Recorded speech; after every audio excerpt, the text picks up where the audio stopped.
Hello friends, তোমরাও কি আমার মতন প্রাকৃতিক উপকরণ দিয়ে ঘরোয়া পদ্ধতিতে খুব সহজেই অ্যালোভেরা, কাঁচা হলুদ, নিম দিয়ে এই সাবানটি তৈরি করতে চাও? আর এই সাবানের উপকারিতা সম্পর্কে যদি তোমরা জানো, তাহলে কিন্তু আমার মতে একবার না একবার ট্রাই করবে অতি অবশ্যই। তার জন্য কি করতে হবে, ভিডিওটি প্রথম থেকে শেষ অবধি দেখতে হবে। তো চলো ভিডিওটি শুরু করা যাক।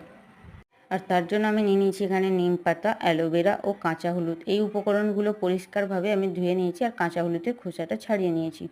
আর অ্যালোভেরার যে একটা রঞ্জক থাকে হলুদ রঙের, সেটা কিন্তু আমি ঝরিয়ে নিয়েছি, না হলে কিন্তু ত্বকে চুলকানি হতে পারে যাদের অ্যালার্জির সমস্যা রয়েছে। তারপর আমি নিম পাতাগুলো ভালোভাবে পরিষ্কার করে ছাড়িয়ে নিচ্ছি। আর একটা নিম গাছ যদি বাড়ির সামনে, বাড়ির উঠানে থেকে থাকে, নিম পাতা থেকে নিমের মাটির তলার শিকড় অবধি সমস্ত কিছুই কিন্তু আমাদের নানান রোগের ক্ষেত্রে কার্যকরী। আর এখানে নিম পাতা আমাদের ত্বকের জন্য অ্যান্টিফাঙ্গালের কাজ করে। আর আমাদের দাঁত, হাজা, চুলকনি এইসব থেকে কিন্তু নির্মূল পাওয়া যায় নিম সাবান মাখলে।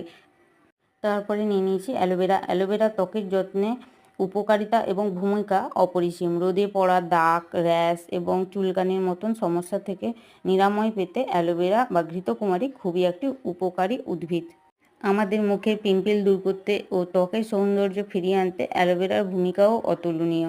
আর এছাড়া অ্যালোভেরা তো নানা দিকের গুণ আছে অন্যান্য শারীরিক রোগের দিকে, তো সেসব কথা না হলে বাদই দিলাম। এইসব উপকারিতা বলে শেষ করা যায় না। তারপর নিয়ে নিয়েছি কাঁচা হলুদ। কাঁচা হলুদটাও ভালো করে পাতলা করে আমি কেটে নিচ্ছি। কাঁচা হলুদও আমাদের ত্বক উজ্জ্বল করে এবং তারুণ্য ধরে রাখে। আর কাঁচা হলুদের ক্ষেত্রে একটা সিক্রেট মেয়েদের ক্ষেত্রে আমি বলে রাখি, কাঁচা হলুদ যদি রোজ সকালে খালি পেটে 1 গাঁট করে খাওয়া হয়, তাহলে আমাদের মেয়েদের যে মাসিকের সমস্যা কিংবা সাদা স্রাবের সমস্যা থাকে, এগুলো নিয়মিত সেবন করলে কিন্তু এর থেকে নির্মূল পাওয়া যায়।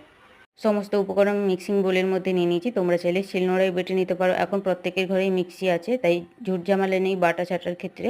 আর সমস্ত উপকরণ আমি মিক্সিতে পেস্ট করে নেওয়ার পর এখানে নিয়ে নিয়েছি সব্বেজ। এটা কিন্তু অনলাইনে কিনতে পাওয়া যায় কিংবা ওষুধের দোকানেও পেয়ে যাবে তোমরা চাইলে। তারপর আমি এখানে সব্বেজটা পরিমাণ মতন কেটে নিচ্ছি, পুরোপুরি আমার লাগবে না।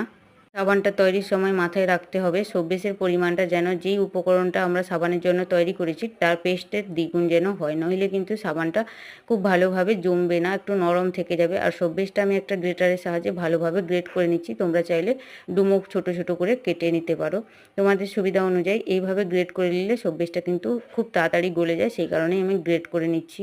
এর আগে আমি অনেকবারই এই সাবানটা ট্রাই করেছি, আমি চাই তোমরাও একবার ট্রাই করো। স্বল্প মূল্যে এত কম ঝুট ঝামেলাবিহীন এই সাবান তৈরির ক্ষেত্রে যদি কার্যকরী পাই, আমরা এত উপকার পাই, তাহলে কেন একবার না একবার ট্রাই করব বলো।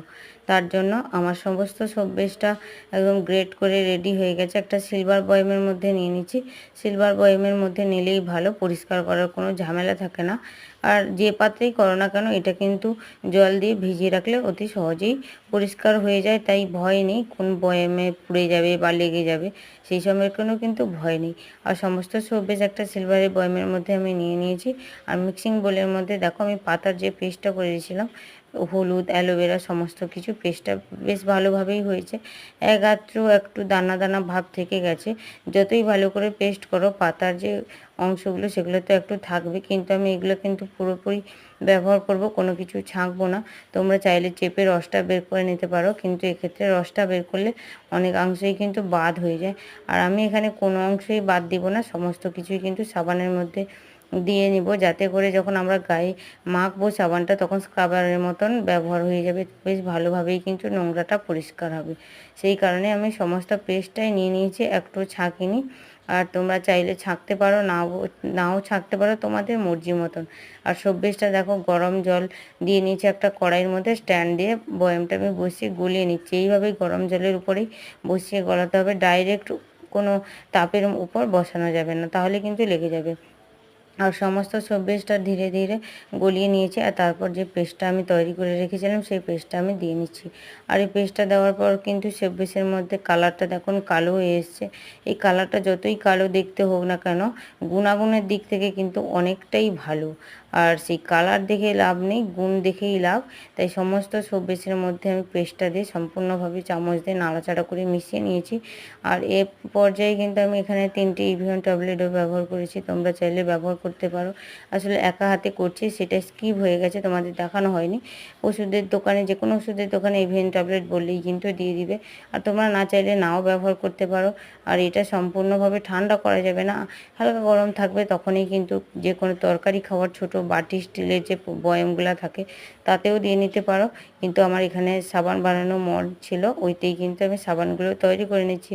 আমি বলেছি আগে আমি অনেকবার তৈরি করেছি, সেই কারণে খালি অংশগুলো ছিল আমি ভর্তি করে নিয়েছি, একটা ফাঁকা থেকে গেছে হয়নি। তোমাদের কাছে না থাকলে কম ছিল, একটা ছোট বাটিতেও বসিয়ে নিতে পারো, কোনো চাপ নেই। বসিয়ে দেখো 3 ঘন্টা রাখলেই কিন্তু ভালোভাবে জমে যাবে। আর আমার মেয়ে খুবই জেদ করছিল ও তুলবে, সেই কারণে ও আগে তারপর বাকিগুলো আমি তোমাদেরকে তুলে দেখাচ্ছি। দেখো কোনো কিছু কোনো নরম নেই, বেশ সুন্দরভাবে জমে গেছে। আর এটা যখন ঘষা হবে গায়ে পরিষ্কারভাবে সুন্দর পরিষ্কার হবে আর ভীষণ ফেনাও হবে।